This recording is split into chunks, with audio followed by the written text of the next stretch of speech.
Gostaram da história?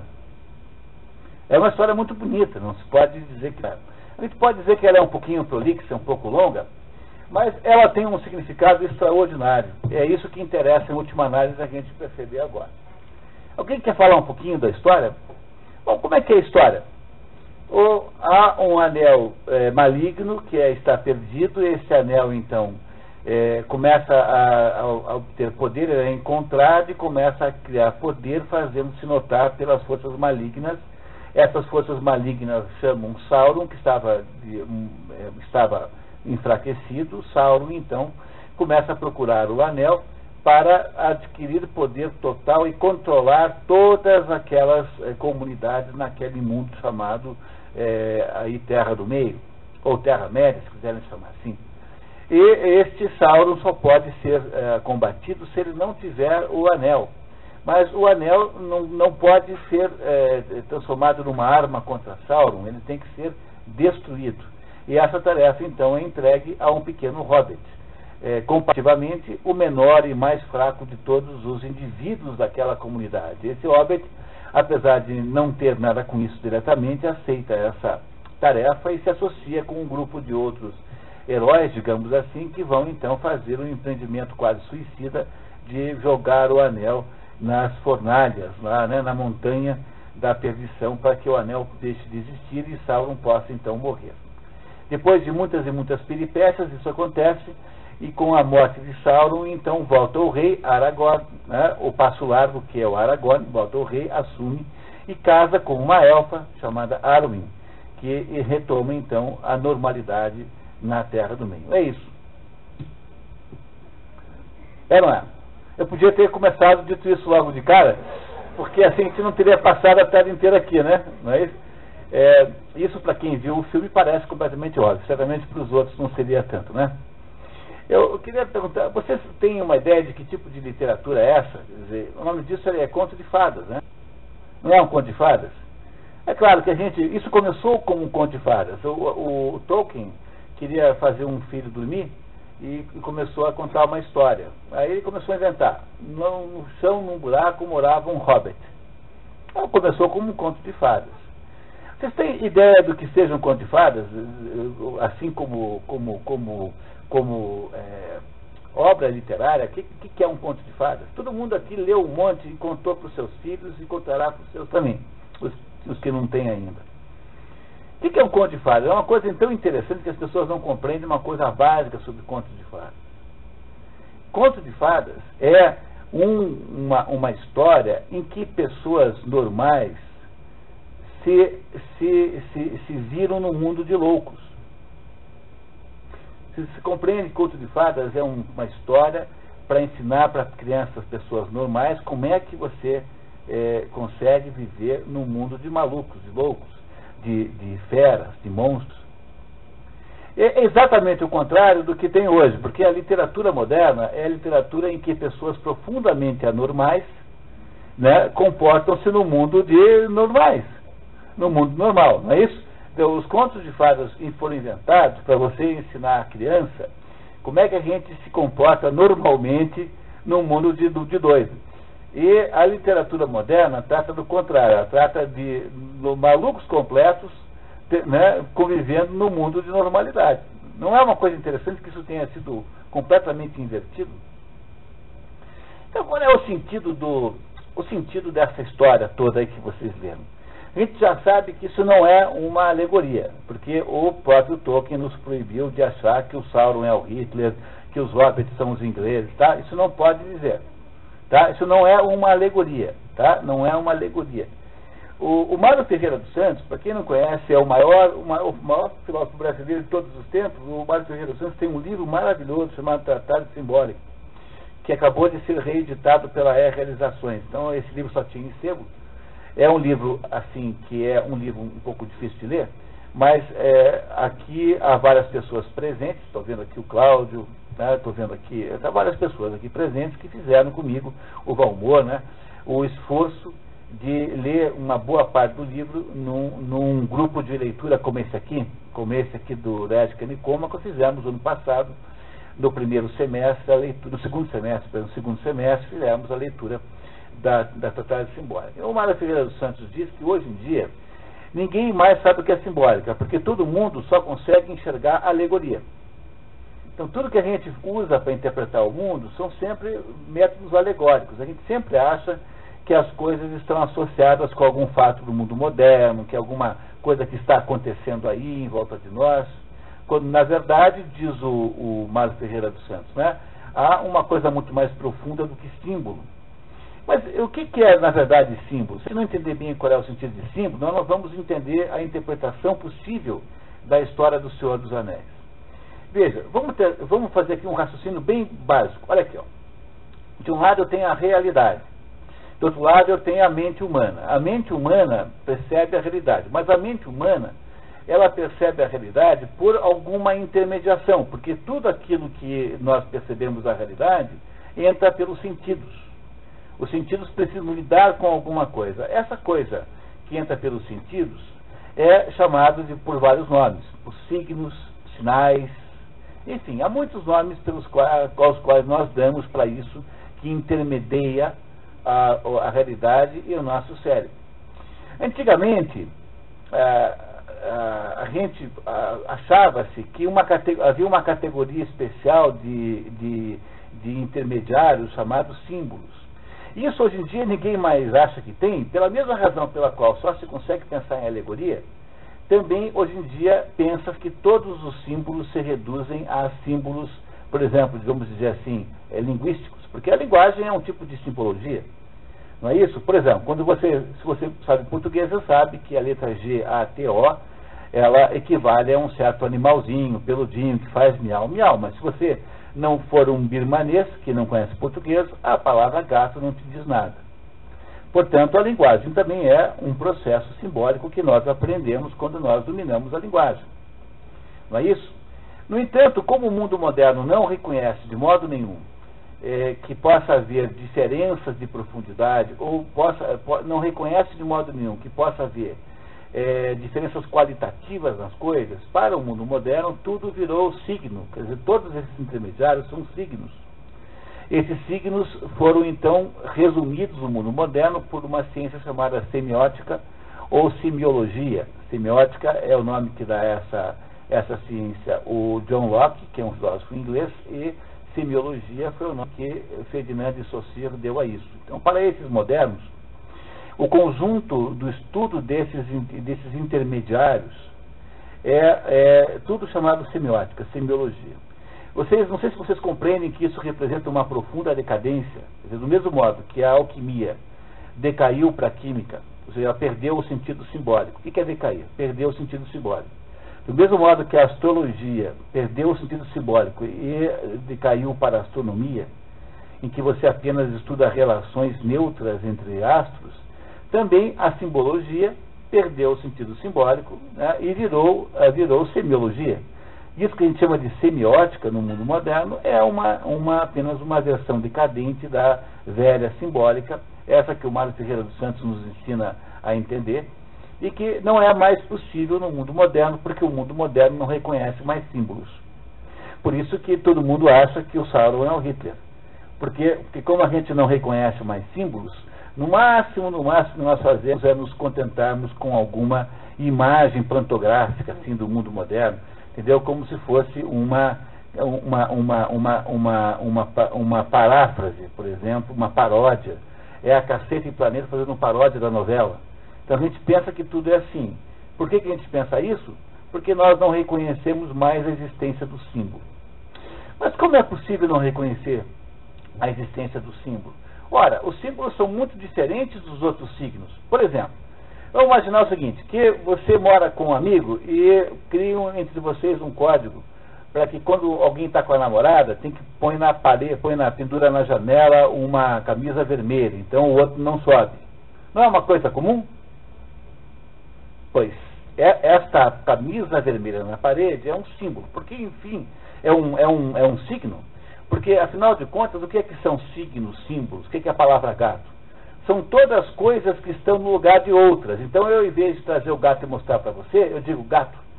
Gato, o que é? É alguma coisa que está no lugar do bichinho. Então, eu não preciso buscar um para falar daquele bicho para você saber do que eu estou falando. Então, signos e sinais, tudo isso, na verdade, são coisas que estão no lugar de outra coisa. No entanto, há uma diferença extraordinária entre a camisa vermelha, que é um código, portanto é um signo, é um sinal, de que o outro não pode subir, e um símbolo como a cruz, por exemplo, ou como um círculo. E onde é que está a diferença essencial entre essas duas coisas? A diferença essencial entre essas duas coisas é que, enquanto a maioria dos signos são puras convenções, são mais ou menos determinadas em conjunto, a gente convenciona que é assim, os símbolos não são convenções, os símbolos são maiores do que os indivíduos, portanto, os símbolos têm alguma ligação profunda com a estrutura do espírito humano. Portanto, os símbolos são de alguma maneira universais. Então, o que acontece, na verdade, é que há um tipo de gradação entre os sinais, em geral, que vão desde os sinais mais convencionais possíveis, que são meramente estabelecidos porque nós combinamos de chamar assim, não é isso? Vai indo até que chega no momento que você encontra um conjunto de sinais que são totalmente diferentes, porque são sinais associados com o quê? Associados com as realidades tensionais da vida humana. E esses sinais são como que aprendidos por intuição. Enquanto que os símbolos, os signos em si eu tenho que explicar, os símbolos eu não preciso explicar, porque pertence a uma espécie de estrutura da consciência humana de que todo mundo compartilha e que estão lá no fundo das coisas. E é só com estes símbolos que estão lá no fundo das coisas que nós conseguimos conversar com Deus, por exemplo. É só por meio da simbologia profunda que nós somos capazes de ter uma conversa com o transcendente. E além disso, não esqueçam que quando a gente fala a mesma coisa em termos de comunicação, comunicação é comunhão, né? Comunicação vem de comum. A única maneira de ter uma comunicação profunda, verdadeiramente profunda entre seres humanos, é a partir da simbologia básica que todo mundo tem. Aquilo que Jung quer chamar de arquétipo, por exemplo, é isso, né? A ideia de arquétipo de Jung é essa ideia, fundamentalmente. A ideia de que há alguma simbologia compartilhada. O que Jung não sabe fazer é explicar bem o que isso significa, porque ele acha que isso são resquícios do mundo da vida animal do ser humano, e não são. São resquícios de coisas que estão em cima e não de coisas que estão embaixo. Mas Jung não conseguiu se libertar daquela ideia freudiana de que a nossa existência é baseada nos nossos piores instintos. E esse é o problema de Jung, que é um psicólogo importante. Então, o que eu quis dizer para vocês é que a única possibilidade de compreender o Senhor dos Anéis é por uma interpretação simbólica. E o símbolo fundamental que está aí em questão, quer dizer, o símbolo fundamental que está aí sendo trazido é o símbolo do anel. Ora, o que o anel representa em última análise? Por que o anel tem que ser destruído de qualquer jeito? A história não é entre o bem e o mal, compreenderam? Porque a interpretação, digamos assim, mais comum é achar que essa é a velha e incansável luta entre o bem e o mal. Mas não é, nós podemos ir um pouco mais profundo. Se a gente é capaz de olhar para isso com um pouco mais de profundidade e entender de verdade a obra. Por que o anel tem de ser destruído? Para poder responder isso, eu tenho que responder a seguinte pergunta. O que é que ele simboliza? O que o anel simboliza? O que o anel é? Pensem, uma das características do símbolo é que, enquanto os sinais, em princípio, não precisam ter nenhuma analogia, não tem, de modo nenhum preciso fazer analogia com nada, eu posso escrever, posso, em vez de dar uma camisa vermelha, posso colocar qualquer camisa na parede, lá na janela. Não há nenhuma ligação entre a roupa e o perigo de interromper um ato amoroso, por exemplo. Né? Enquanto os sinais podem ser de qualquer jeito, podem ser de qualquer maneira, os símbolos não. Os símbolos necessariamente têm em si algum processo de analogia. Tem alguma coisa neles que fala, que entrega aquilo que ele simboliza. E o que o anel tem basicamente? É só descrever. O que o anel é? É um círculo perfeito, porém, é perfeito o círculo do anel, mas ele tem uma outra característica. Qual é? Maligno não é implícito a ele a característica, mas o que está na cara do anel, quer dizer, que está no próprio anel, que a gente não pode deixar de perceber. Ele é um círculo circular, perfeito e pequeno. Não é um anel pequeno? Ele cabe no dedo, né? O anel, ele é circular, perfeito e pequeno. Pois o que tem que ser destruído é isso. É isso que tem que destruir. Tá? Destruir aquilo que é circular, perfeito e pequeno. Ora, o que é isso em última análise? Por que o Tolkien se deu o trabalho de fazer levar a vida inteira estudando isso para fazer esse livro? Ele não queria fazer um livro de aventuras, muito embora seja bom como livro de aventuras, não é esse o sentido pela qual um autor eruditíssimo como o Tolkien, um homem que passou a vida inteira estudando coisa difícil, foi fazer um livro desse. Assim, toda a essência, toda a trama, todo o coração da obra está na destruição do anel. Ora, o que é o anel? Para vocês poderem entender o que é o anel, eu acho que a gente podia pensar em olhar para esse assunto com outro olhar agora, para a gente chegar à conclusão certa. Muito bem, né? Então duas maneiras básicas de você olhar para a vida e para o mundo que está em volta de nós é assim. A primeira maneira é você achar que esse mundo é cheio de mistérios. A outra maneira é você achar que esse mundo é cheio de certezas. Há uma tensão fundamental na nossa vida, é o fato de que nós vivemos num mundo misterioso e, no entanto, nós só conseguimos viver na medida em que nós encontramos certezas. Não é isso? O que se chama de ciência? Não é um processo de obter alguma certeza sobre alguma coisa? Todo processo do conhecimento humano é um processo de perseguir certezas, de alguma maneira, de um jeito ou de outro. Há aí, nesse caso, uma contradição extraordinária entre essas duas coisas. Essa tensão natural entre os mistérios do mundo e as certezas que nós temos sobre o mundo não pode ser resolvida, em última análise, porque é assim que é a vida humana. A vida humana é essa miséria entre todo esse mistério que nos cerca, do qual nós não sabemos quase nada, e a necessidade de passarmos a vida encontrando alguma maneira, algum pedaço de tábua para a gente segurar nesse turbilhão extraordinário da vida. Vocês compreendem que isso é uma coisa tensional e que, portanto, não é solúvel? Tudo aquilo que é tensional não é solúvel. O que é uma tensão? Uma tensão é uma situação em que há um impacto, uma pressão mútua permanente da qual não é possível haver solução nenhuma. Toda a vida humana é tensional. Não há grande obra de arte. Como é que você sabe que você encontrou um grande livro? Todo grande livro, toda grande obra de arte, toda grande ópera, toda grande pintura, toda grande obra humana de natureza artística tem no fundo um fundo tensional. Porque aí você sabe que o sujeito atingiu de verdade as profundidades essenciais da vida. Pois a ideia de que o anel é a solução para o mundo, ou seja, todo mundo querer pegar o anel, é uma tentativa de resolver o problema. Mas essa tentativa não funciona, porque você transformar o mundo, né, você utilizar o anel como símbolo da solução para o mundo, do poder, é você criar uma solução perfeita, mas pequeniníssima. Você é fechar o sistema e não abrir. Portanto, no fundo, o que se contrapõe ao anel não é o não anel, mas é a cruz. A cruz, no sentido simbólico, a cruz é uma forma geométrica que tem possibilidades para todos os lados. O anel e a cruz estão em oposição, porque o anel é um sistema em que não há nenhuma possibilidade de sair daquela circularidade que é fechada. E a cruz, ao contrário, tem as possibilidades todas para todos os lados.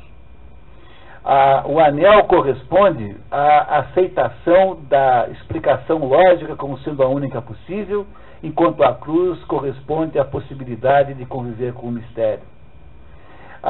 O anel corresponde ao fechamento e à exaustão das possibilidades do sistema, porque o sistema reproduz nele próprio, enquanto que a cruz, o que não existe, o anel, existe a possibilidade das múltiplas. Veja, Quanto mais aberto, maiores as possibilidades e as multiplicidades de escolha. Quanto mais fechado, mais unificada está uma única ideia, porém pequena.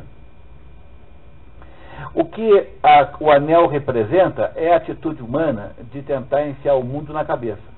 Ou seja, você pega uma teoria qualquer para explicação do mundo, seja qual for ela, seja marxista, seja ela freudiana, qualquer que seja ela, e você tenta explicar o resto do mundo inteiro em torno dela nos padrões dessa teoria. Pois o que a cruz representa, ou o que acontece depois que você destrói o anel, é que finalmente você, não tendo mais que colocar o mundo dentro da cabeça, você pode finalmente colocar a cabeça no mundo. A possibilidade, a existência do anel é a impossibilidade do conhecimento humano verdadeiro, porque ele é uma espécie de prisão de uma ideia única, é o aprisionamento do homem numa proposição fechada, como se nós tivéssemos a possibilidade de explicar os mistérios do mundo numa fórmula qualquer. É isso que tem de ser destruído a qualquer ponto, porque se você não destruir isso, a Terra-média não tem futuro. Pois quem não tem futuro é a humanidade que não tem futuro. A manutenção do anel é a manutenção da circularidade do pensamento, que pode parecer perfeito, porque a nossa razão é que faz com que as coisas sejam perfeitas. O anel é o predomínio da racionalidade no mundo, e a destruição do anel é o predomínio da imaginação. Não existe possibilidade de vida humana fora da imaginação. Dentro da racionalidade estamos todos perdidos e todos condenados a repetirmos como papagaios determinado anelzinho que foi estabelecido como sendo a ideia dominante que nos cerca.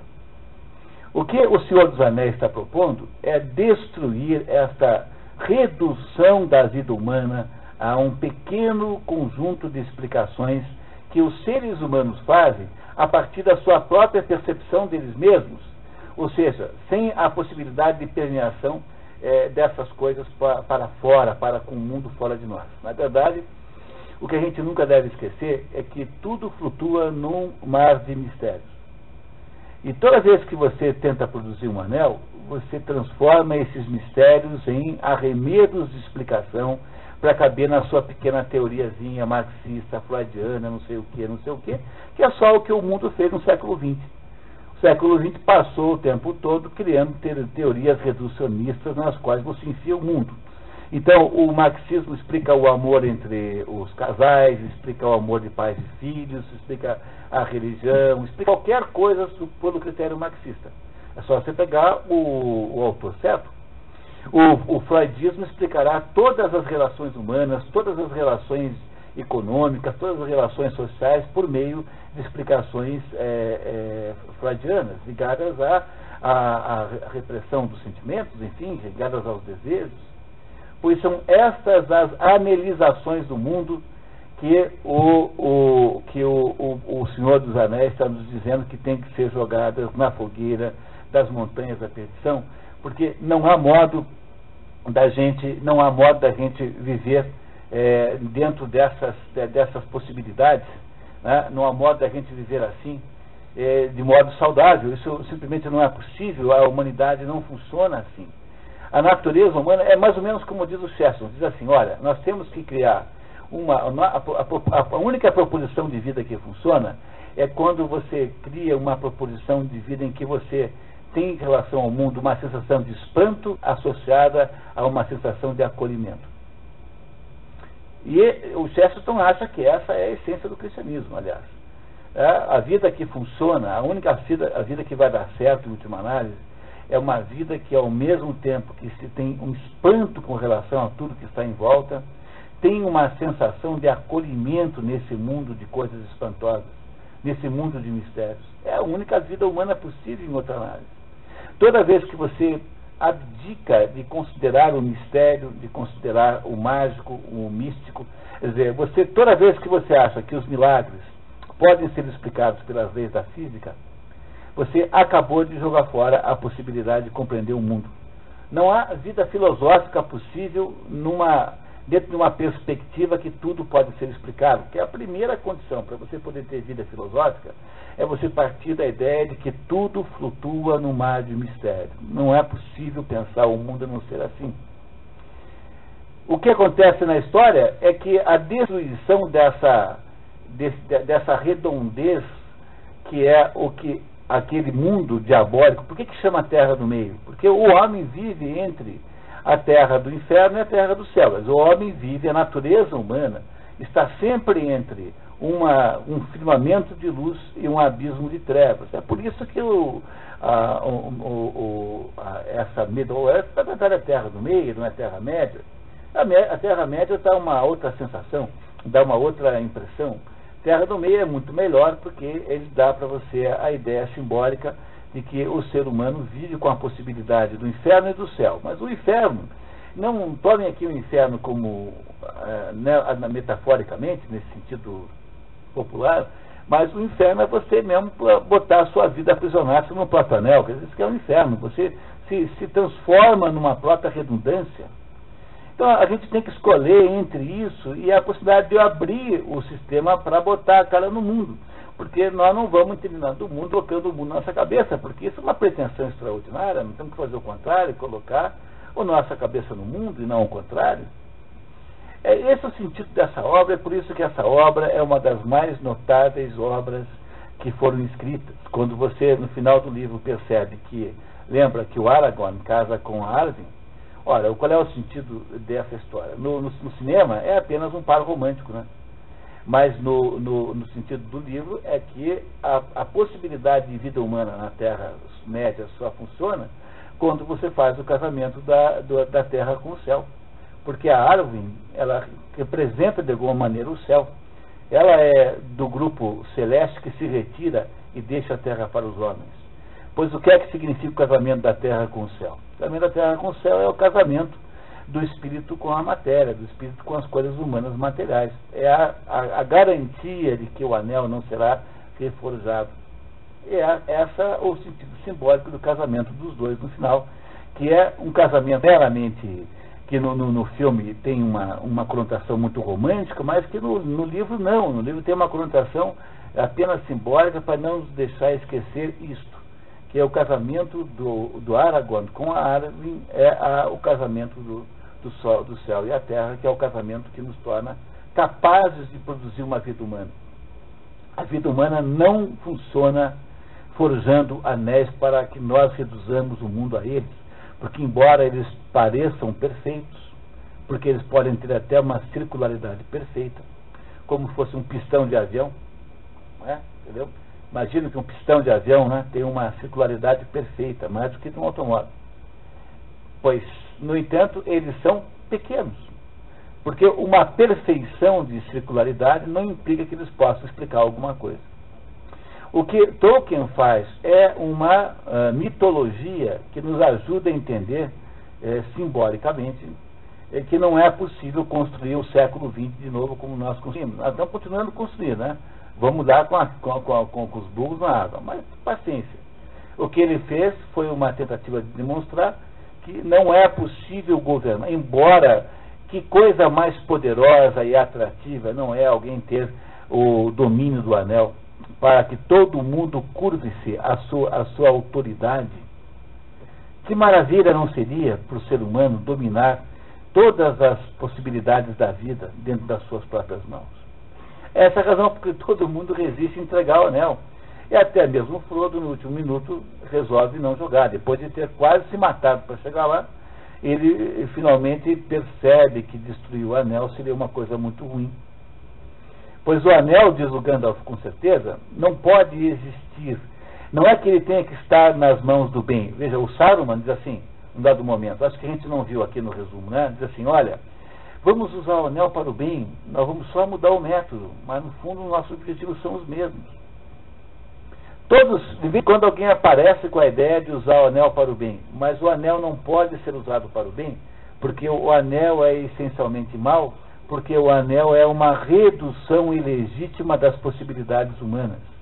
Então, no lugar da lei da natureza, vamos contar que existam milagres. No lugar das certezas, vamos pensar em espanto, É muito melhor uma vida que se espanta do que alguém que só tem certezas. É muito melhor a vida de quem tem, quem consegue viver com a dúvida do que de quem só tem certezas. Alguém que consegue viver com mistério é melhor do que quem só depende de explicações lógicas. Ser capaz de viver com esse mecanismo misterioso do mundo e achar que isso é bom mesmo assim é a arte de viver cristã, por exemplo, do ponto de vista religioso. Mas é a arte de viver de modo geral.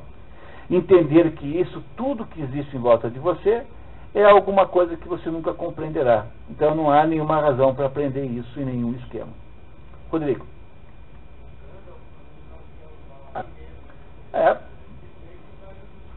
Não, mas o Gandalf é o maior vítima potencial, porque que intelectual não gostaria que o mundo funcionasse a partir do seu modelo? Veja o quanto Marx deve ser um fantasma no inferno feliz. Dizer que quantos milhões de pessoas não foram mortas para poder implantar a sua teoriazinha sobre sociedade. Entenderam? Como deve ter... Imagine para um intelectual que é um sujeito sem poder nenhum, porque a primeira casta intelectual não tem poder, ela tem só autoridade moral. O poder militar está com a segunda casta, o poder militar é o Aragorn. Então a Andréa fez um raciocínio muito bom sobre as castas do Senhor dos Anéis e tem muito cabimento, muito do que a Andréa descobriu. Então o Gandalf é a primeira casta, ele é o poder espiritual. Ora, o poder espiritual vive o tempo todo precariamente, porque o que você é quando você é poder espiritual, quando você é um Brahmane? Você só tem autoridade moral. Você não pode mandar ninguém obedecer. Há uma mania hoje em dia aí, dessas coisas de administração de empresas, de dizer que conhecimento é poder. Mas conhecimento é poder coisa nenhuma. Só se você tiver o conhecimento dos números da loto, mas isso não é conhecimento coisa nenhuma, isso é apenas uma informação, insider information ainda por cima. Ora, ao contrário, de modo geral, quem sabe alguma coisa não tem poder nenhum. O sujeito que mais sabe não está na universidade. Podem ter certeza absoluta que há uma relação inversa entre capacidade de saber alguma coisa e inserção no establishment, por exemplo, intelectual das universidades. Então, o sujeito que aprendeu alguma coisa é justamente quem não tem poder nenhum. Ora, para alguém que está nessa situação de baixo poder, que coisa maravilhosa não seria controlar o mundo com o seu ideário, com o seu modelo? Esse é o anel que o Gandalf não quer botar no dedo dele, porque ele sabe que o poder, a vaidade é poderosíssima. E quem é que vai dizer que você não resistirá à tentação de mandar estabelecer imperialmente como as coisas são? Porque você desenhou o anel que todos querem ter, porque aquele anel representa o poder. O poder das ideias perfeitas, aparentemente, e pequenas. Olha, uma coisa fundamental na vida, hoje há muitas pessoas jovens aqui, né? Entenda uma coisa sobre a sua mente. A sua mente, ela é capaz de fazer coisas magníficas. A nossa mente racional, ratio significa ração, né? Razão significa comparação. A nossa mente é capaz de dividir, separar, juntar, comparar. Então a nossa mente tem poderes incríveis, por exemplo, de descobrir que há uma contradição entre os pedaços. Ou seja, que um determinado conjunto de ideias está torto. A nossa mente é capaz de resolver tudo isso. Ela é capaz de resolver tudo isso, mas a nossa mente é incapaz de perceber o que é verdade e o que é mentira. Nunca esqueçam que a palavra mentira vem da palavra mente. Porque a nossa mente é capaz de produzir os esquemas mais sofisticados, com toda a aparência de verdade, mas ser completamente mentira. Porque a nossa mente não sabe fazer a permeação de verdade e mentira, porque a nossa mente é horizontal. Então, horizontal. E quem diz para você se é verdade ou mentira não é a mente, é aquilo que os antigos chamavam de intelecto. Intelecto é uma situação vertical. O intelecto é aquilo que nós, de modo geral, reputamos ser a nossa intuição. A gente acha que, não é isso, né? A gente acha que o determinada coisa é assim, o determinada coisa é assado. A gente sente que é assim, é assado.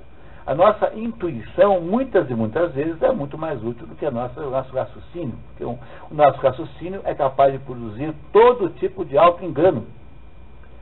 Todo tipo de auto-engano que você quiser imaginar. A maior parte das pessoas que fazem besteiras homéricas fazem, depois de ter construído uma justificativa racional para isso enorme. Por quê? Porque não ouviram a intuição e basearam-se na razão. Pois a razão é o maior, ela é a origem e a causa central daquilo que a gente chamaria de loucura. Você imaginar que todas as relações humanas podem ser definidas pelo dinheiro, como fazem os marxistas, é você simplesmente criar uma teoria louca. Ora, quando isso torna-se finalmente o principal instrumento de raciocínio sobre o mundo, então o Sauron pegou o anel. Isso que está acontecendo no mundo é o Sauron ter dado conta do anel.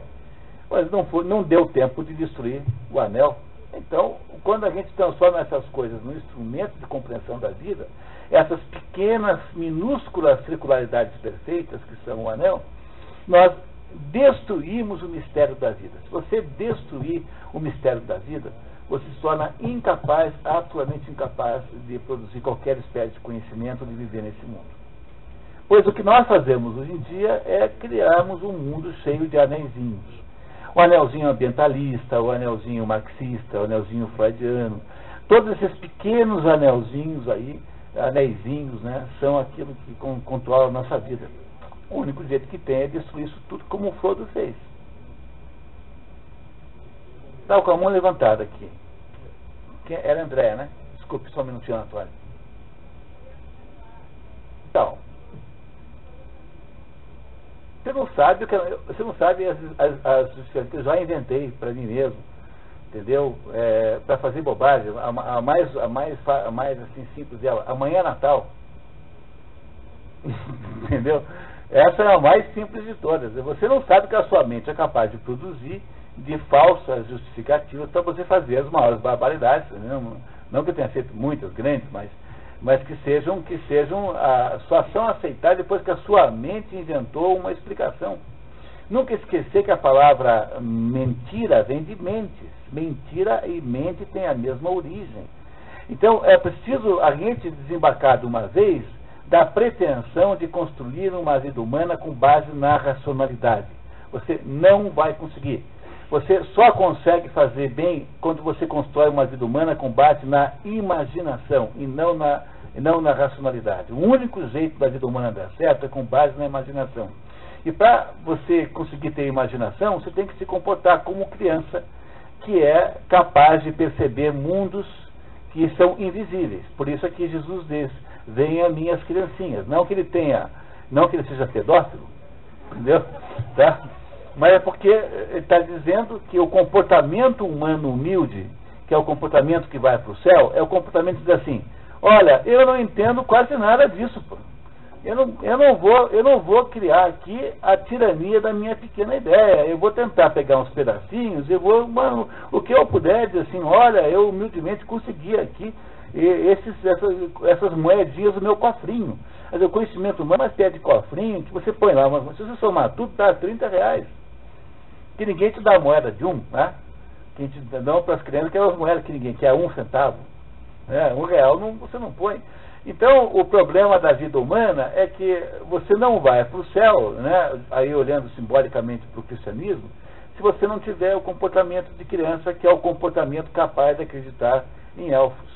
Quer dizer, a ideia, né? Não elfos especificamente, mas a ideia de que tudo está boiando, tudo flutua no mar de mistérios. Mas dentro desse mar de mistérios nós temos que ter alguma certeza para viver. Pois esta contradição que há entre essas duas coisas é uma das tensões fundamentais que presidem, digamos, a estruturação da condição humana. A nossa condição humana é estruturada por essa tensão. Ora, como é que eu destruo essa tensão? Eu não consigo destruir, essa tensão é indestrutível. Mas como é que eu faço? Eu tento transformar tudo em racionalidade. Eu tento criar os anéisinhos redondos, pequenininhos, perfeitos. Eles são perfeitos, olha, o anel parece uma coisa perfeita. Ele é infinitamente redondo. No entanto, ele é minúsculo, ele não tem poder explicativo nenhum. Pois é essa atitude do homem do século XX que o Tolkien está querendo modificar, explicando isso simbolicamente pela história da demanda do anel, da sociedade do anel.